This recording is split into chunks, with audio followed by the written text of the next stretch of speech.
kod prasića. Pa možda i ti prasići imaju neko pravo prije nego što postanu nekome trpeza da dobiju možda neki poklon. Pa sam onda mislio da mi kao liberalna stranka pričekamo da možda ti prasići malo odrastu. Pa ih onda treba sve lijepo zaklati.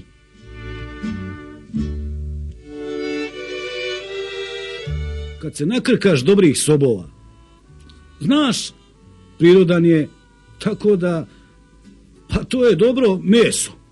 A ne ove svinje, ovo, to treba da završimo. Opasno je, brate, zbog trihinolgoze.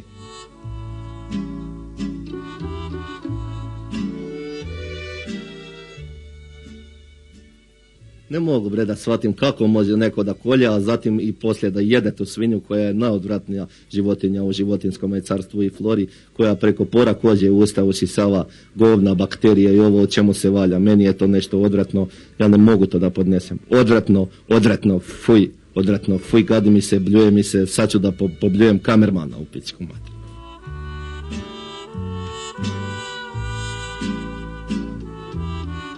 Kad kažem svinja, to možda neke asocira na neke prljave stvari. No, međutim, razmislite samo o tome kakva je hrskava kožica kod svinje za jelo, recimo.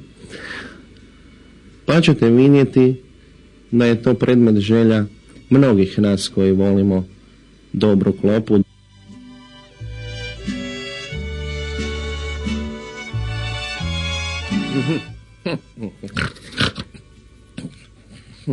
A sad pogledajmo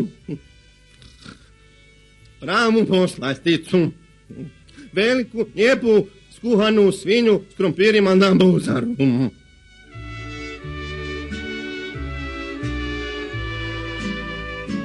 Nemoj, bre, da ideš goloruk prema svinjama koje su životinje smrada, stravično lažu, mogu da te ugrizu, a i ako su opasne, u tome je stvar. Imaš nož, a nemaš ništa.